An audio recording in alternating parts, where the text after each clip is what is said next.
Let's look at corresponding angles. Corresponding angles then, see if I can clear that.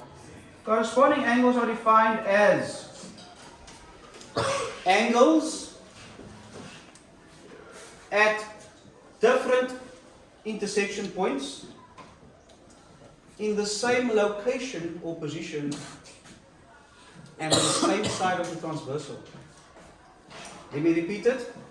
Corresponding angles are defined as and located as angles in the same position at different intersection points on the same side of the transversal. David? 6 and 3. Do you agree with him? Yes. No. What? 1 and 5. Yes? Yes. So you said 6 and 3, right? And you said 1 and 5. Let's see why he made an error and why she is correct. Let's go over the definition again. And we will write this down.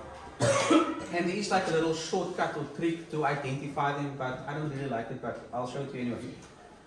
Corresponding angles are defined as angles that are at different intersection points. So we know one must be somewhere here and one must be there. So they're different intersection points in the same location. What does that mean? The same position. So this guy is positioned like that.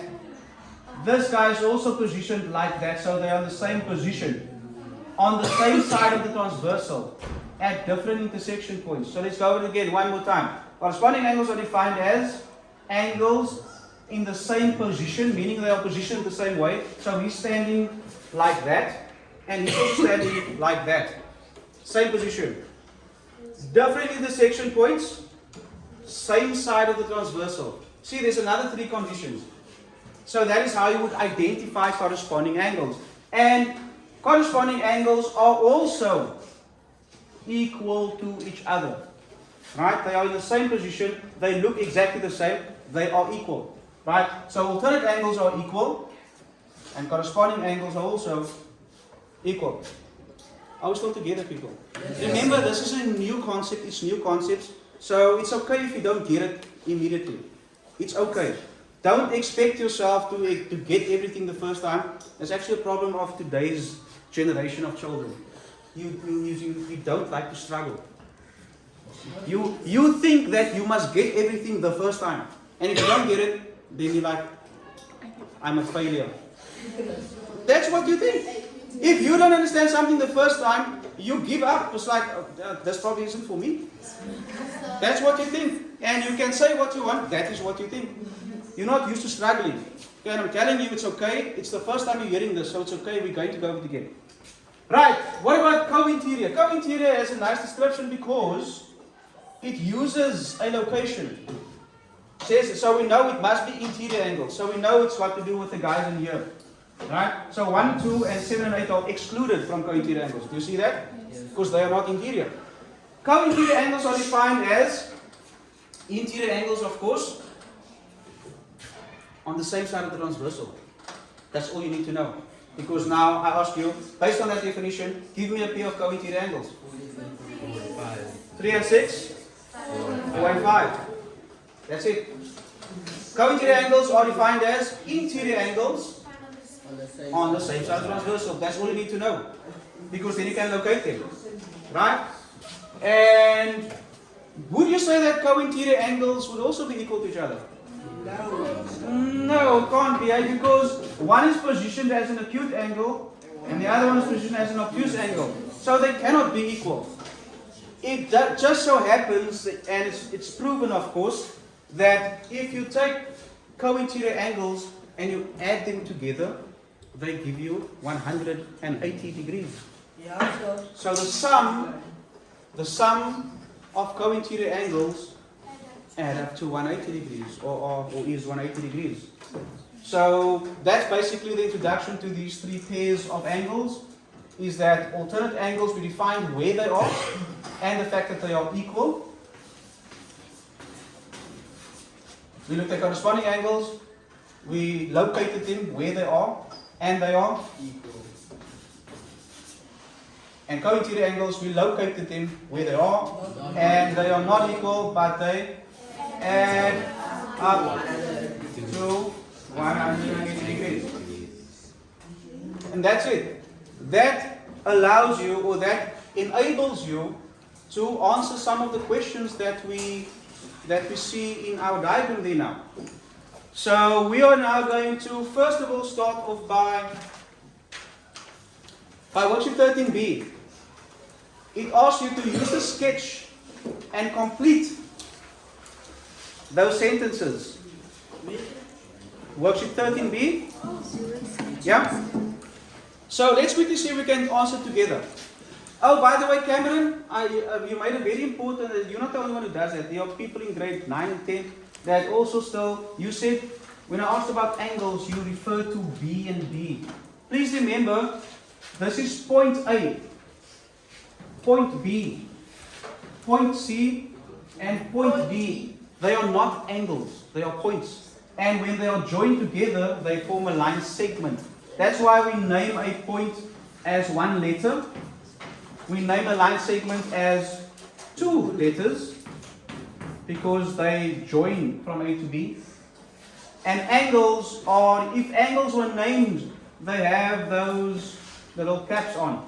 So that would be angle 1, angle 2. If I name this A, B, C, D, then that would be angles. Okay? But B and D are not angles, they're points. Right. Number 1. A, B, and C, D are what? Parallel lines.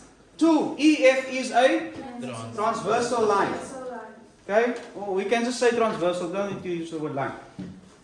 Number 3. Angle 1 and angle 3 are vertically opposite angles. Number 4. Angle 2 and angle 6 are corresponding. It's okay, maybe you forgot a bit, but remember we are going to write them down, but they are corresponding angles. Number 5, angle 4 and angle 6 are alternate angles. Number 6, the angle 4 and angle 8 are corresponding. Okay?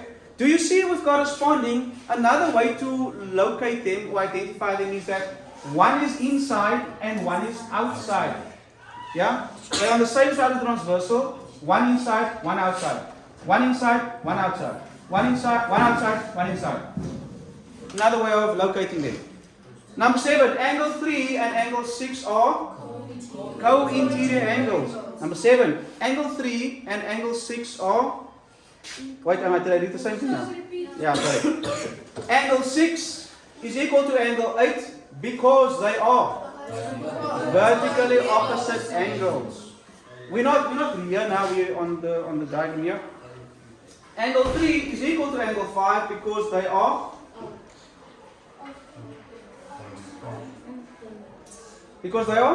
alternate angles, and AB is parallel to CD.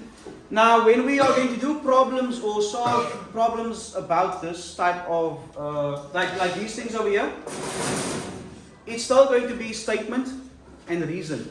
And I'm going to show you how to structure your reason when you answer these. Okay? We are just at the moment looking at where they are, naming them, and identifying their location. Right? That's what we're doing. Number 10. Angle 1 plus angle 2 is equal to what? 180 degrees because they are adjacent angles on straight line what? On straight line AB. Right? We need to name the line that they are on. Number 12. Number 11 is cut off there. That's why you can't see it. It didn't come up. So I'm on the next page. Angle 3 is equal to angle 7 because they are corresponding. And I hope that you guys are... Okay, am I going to force you to write it in? You just okay. It's okay, you can do it in your own time again and write it out. And AB is parallel to CD. No, it's cut off. I just said that. Number 13. Angle 5 is equal to angle 7 because they are vertically opposite angles. 14. Angle 1 is equal to angle 5 because they are corresponding angles, and AB parallel to CD. Are we getting this? Yes, sir. Yes, sir. Okay. Angle 4 is equal to what because they're alternate angles? To angle 6. Okay, this is good practice. This teaches you where to spot them, how to identify them. Right. The rest you can finish by yourself.